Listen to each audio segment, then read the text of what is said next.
Hi guys, welcome back to the channel as we continue on the journey to the roof of India. Today we are on day 10 and we're off to Leh.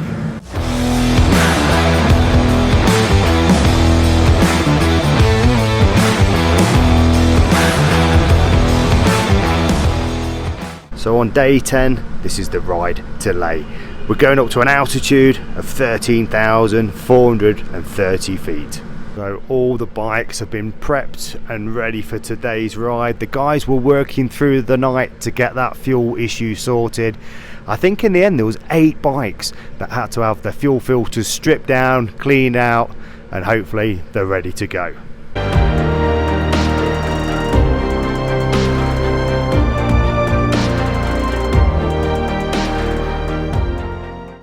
Right guys, we're just leaving the hotel. Let's hope the bike is running better than yesterday. So we need to go get fuel. Oh yeah, straight away. It's smooth on the throttle again. So this street last night, I took a little walk down. It was all closed and it weren't late, you know. It's kind of got showered, changed, went out, had a little walk around to see what shops are here. It's pretty much the same sort of shops, repetitively, fruit shops and little kind of tuck shop style things, and sell a bit of everything. It was quite interesting to see the river down here, because they've got a kind of bit of a dam, a bit of a lock where it kind of flows really fast. I don't know if you can see on the right there, and then it's kind of filtered down.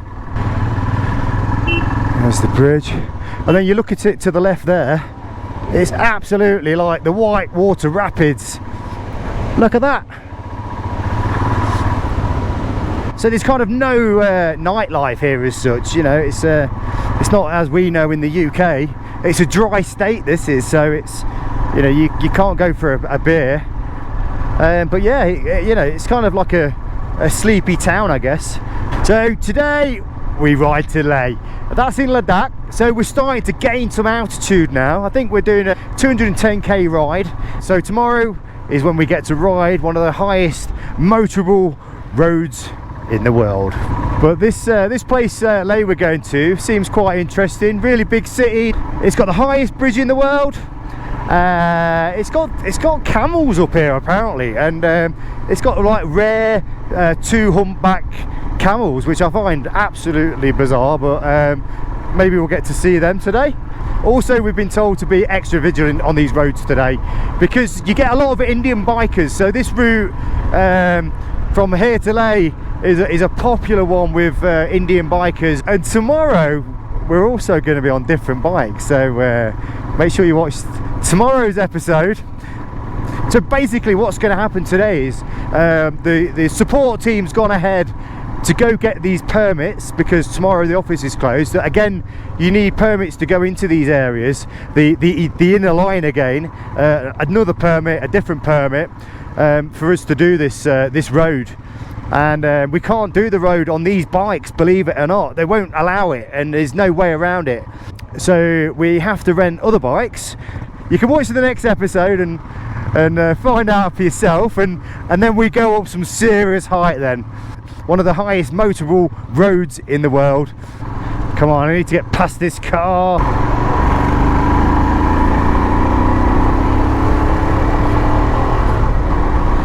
Oh yeah. Yeah, the bike's definitely a lot smoother. Oh, there's a couple of guys stopped. I don't think they've stopped for photos. We've only just left. Oh no. I wonder if it's a fueling issue again. Jesus Christ. Talk about leaving you some room. High five. Bloody hell, he about took me off the bike. Hey mate, you alright? Again, here and where we're going in Leh, massive army presence. And I think it's Independence Day for India as well. I've lost the track of the day, so there's going to be some you know, sort of mega celebrations going off. And I think Leh also holds the title for having the most festivals over the year, 2 a month apparently. I don't know if anybody can tell the difference from yesterday's ride to today's ride. I mean, if you look at the landscape, as beautiful as it is, there's no greenery.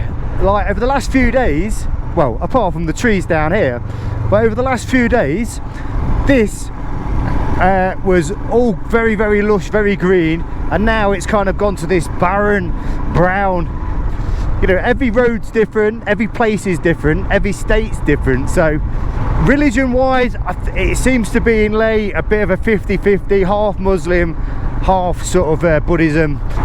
It's quite funny, back there I just saw a sign saying don't drive drunk, and again, like I say, it's a dry state this is, so you can't get no alcohol anywhere. Definitely since kind of yesterday and today, the roads have got significantly better. There's not so much sand, gravel, potholes. I've seen guys out on the road sweeping the roads. They've got the white lines, the orange lines, beautifully tarmacked. Just a nice, easy, leisurely ride. Which some days, you know, the off-road stuff was really, really good, don't get me wrong, but I think if it was, we're kind of doing 14 days on this trip, and 13 days of riding, and it's been amazing so far with the contrast of all the different sceneries, different religions. I've actually been to India 4 times now, and 3 of those have been to Goa, just doing the beach thing many years ago. And they do have a thing called the Delhi belly here, even though we're not in Delhi, and if you get it, you're in trouble. And as the leader Alex would say, never trust a fart, and he's not wrong. I personally have had no problems. I learnt on my first trip, and you know, you don't drink the local water. I mean, I've been brushing my teeth in the local water and I've had no problems, but I think everybody that goes to India for the first time generally can get an issue. You always got to carry that rapid Imodium with you, and not only that, everybody, and I'm saying everybody, has a toilet roll in their backpack. Also, we was advised to put that toilet roll in a waterproof bag. As you can imagine, trying to wipe your backside with a wet toilet roll is not a pretty one. So well, let's not talk about that anymore. I'm only giving this advice is because what's been given to me, and it does make sense, and you've got to be prepared for the worst. I know perhaps, you know, it's morning for me, but you've probably been watching these videos when you sat there having your tea. So less of that, more of this.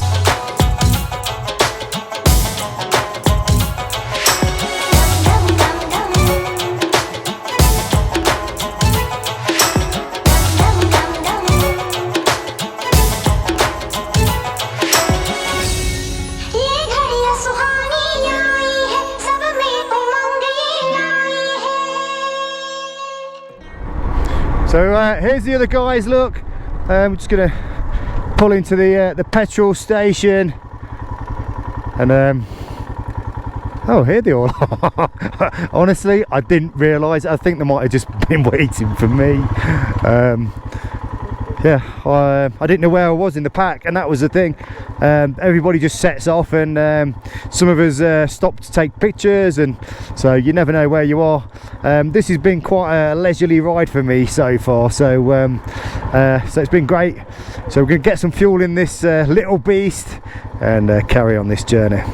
So these are the guys up front that we've been warned to watch out for, because we saw them coming down the mountain earlier and making some really poor decisions on the road. You know, you can ride aggressively, but you've got to ride safely as well. And these guys, you can see they're going around, they're taking photos, they've got loads of luggage on, and they're just kind of like they're going around the blind corners, and not only that, they're not wearing helmets. I think one was, and that was it, you know. So all the bikes have just stopped. Right, so Here we are, we've stopped for the chai stop number 1. Not sure how many miles I've done because I switch it just back on again. Yeah, I forgot to reset it again. It's the 3rd day. Let's go get some tea. So everybody here is getting on the chai.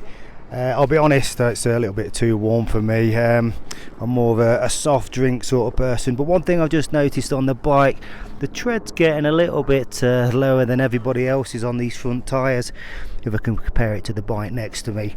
You've just got to take your time on the corners on these bikes as well. You know, they are quite weighty, you don't realise how fast you're going on the descents. I've had it a couple of times where I've probably gone into the corner a bit too deep and had the back end slide out a little bit.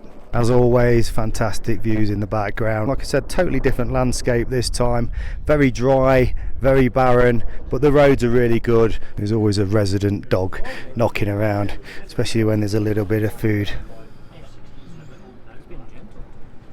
Right, that is the chai stop over with, although I didn't have a chai, I just had a nice cold drink. And yeah, it's always nice to have these little stops.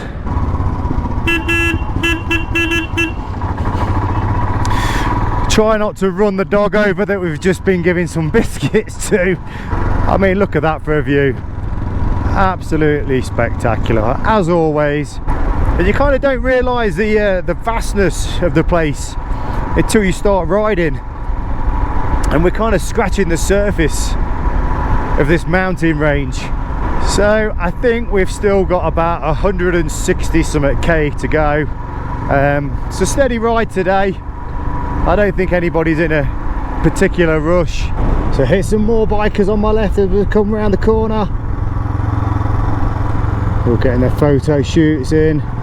So the roads so far have been absolutely excellent. I have honestly felt like I've had the place to myself. Occasionally you just come across these kind of sleepy little towns or villages. So we're just passing through this little town here. Seem to have hit a bit of a snag. A couple of lorries coming through.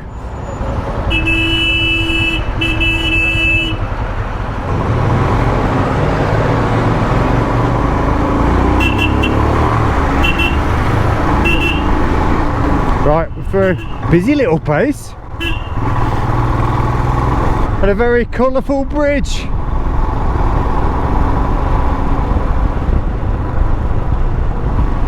So I think I've worked out I need about 100k to go, so we're just over the halfway mark. Definitely looks a bit more desert-like when you're up here, with the buildings look more like sandstone. So this is the straightest bit of road I've seen in the last 10 days. There's nothing up here, it's pretty fast to be honest. I know we've certainly gained some altitude now. Those crosswinds have really picked up. Now we're on this open bit. Take me away, I ain't afraid, calling your name, on my Indian summer.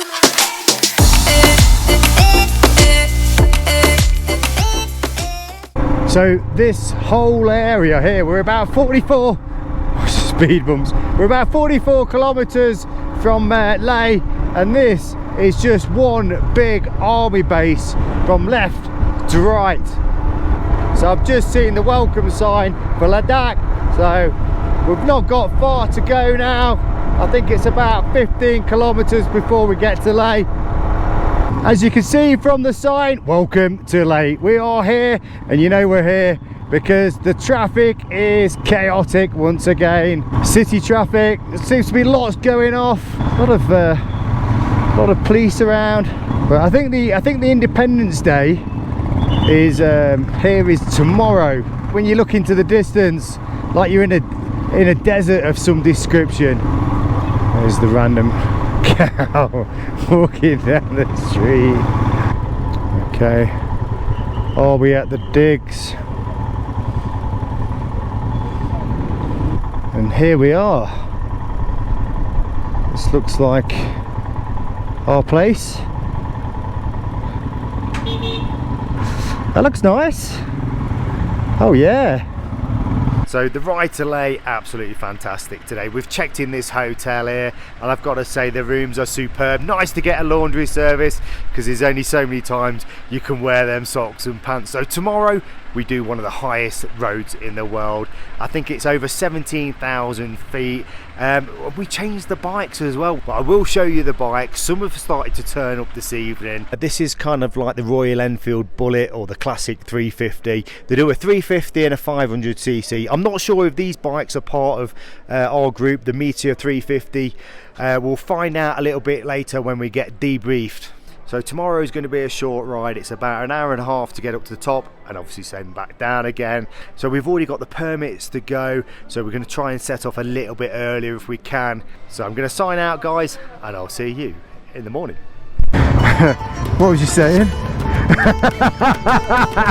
You can feel the air's getting really thinner. We're at 15,272 feet at the minute. Bloody hell, Jeff just come flying past me there. So we must be getting close to the top now. The air's definitely getting thinner now. I thought I was going off the edge then. God, I can't believe how much the temperature's just dropped. I reckon this could be it. Here we are, guys. This is the top of the world.